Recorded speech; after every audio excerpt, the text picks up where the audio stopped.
अस्सलाम वालेकुम।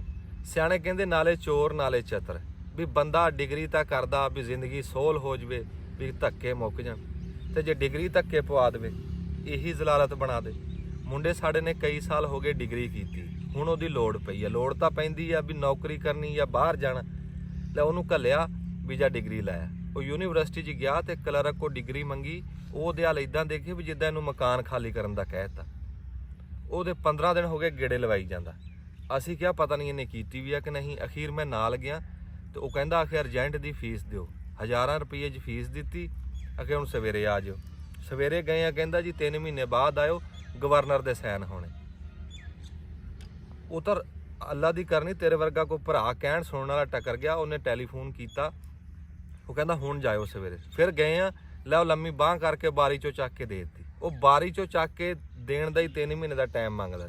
ਮੈਂ ਕਿਹਾ ਵੀ ਹੁਣ ਹੋ ਗਏ ਗਵਰਨਰ ਦੇ ਸਾਈਨ। ਆਖਿਆ ਜੀ ਹਜੇ ਤਾਂ ਤੁਸੀਂ ਇਹਨੂੰ HC ਚੋਂ ਪਾਸ ਕਰਾਉਣਾ।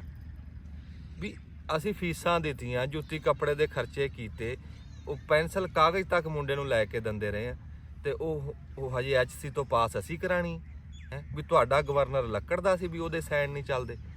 ਇੱਦਾਂ ਉਹ ਕਿਸੇ ਟਾਈਮ ਤਾਂ ਕਲਰਕਾਂ ਨੂੰ ਦੇਖ ਕੇ ਦਿਲ ਚ ਆਂਦੀ ਵੀ ਰੱਬਾ ਤੈਨੂੰ ਲੋੜ ਕੀ ਸੀ ਇਹਨਾਂ ਨੂੰ ਬਣਾਉਣ ਦੀ।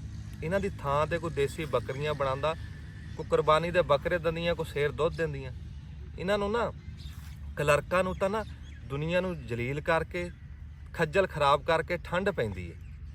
ਇਹਨਾਂ ਦਾ ਹਿਸਾਬ ਆ ਵੀ ਜਿੱਦਾਂ ਕੋਈ ਬੰਦਾ ਨਾ ਮੇਲੇ ਦੇ ਵਿੱਚ ਵਾਹਵਾ ਬੰਦੇ ਇਕੱਠੇ ਕਰਕੇ ਮਜਮਾ ਲਾ ਕੇ ਸੱਪ ਛੱਡ ਕੇ ਸੁਰਮਾ ਪਿਆ ਵੇਚੇ। ਉਹਨੇ ਇੱਕ ਬੰਦੇ ਨੂੰ ਆਵਾਜ਼ ਮਾਰੀ ਤੇ ਉਹਦੇ ਸੁਰਮਾ ਪਾਇਆ। ਸੁਰਮਾ ਪਾ ਕੇ ਉਹਨੂੰ ਪੁੱਛਦਾ, ਕਹਿੰਦਾ ਠੰਡ ਪਈ ਆ? ਉਹ ਕਹਿੰਦਾ ਕੋਈ ਨਹੀਂ। ਜਦੋਂ ਉਹਨੇ ਕਿਹਾ ਕੋਈ ਨਹੀਂ, ਉਹ ਬੰਦਿਆਂ ਨੇ ਕਿਹਾ ਇਹਦਾ ਸੁਰਮਾ ਹੀ ਠੀਕ ਨਹੀਂ। ਅੱਧੇ ਕੁ ਬੰਦੇ ਚਲੇ ਗਏ। ਕਹਿੰਦਾ 2 ਮਿੰਟ ਬਹਿ ਤੇ ਫਿਰ ਪਊਗੀ ਠੰਡ। 2 ਮਿੰਟਾਂ ਬਾਅਦ ਉਹਨੂੰ ਫਿਰ ਪੁੱਛਦਾ, ਕਹਿੰਦਾ ਹਾਂ ਵੀ ਠੰਡ ਪਈ ਆ? ਉਹ ਕਹਿੰਦਾ ਕੋਈ ਨਹੀਂ। ਬੰਦੇ ਸਾਰੇ ਚਲੇ ਗਏ। ਜਦੋਂ ਬੰਦੇ ਸਾਰੇ ਚਲੇ ਗਏ, ਉਹ ਸੁਰਮੇ ਵਾਲਾ ਉਹਨੂੰ ਕਹਿੰਦਾ ਹੁਣ ਠੰਡ ਪੈ ਗਈ।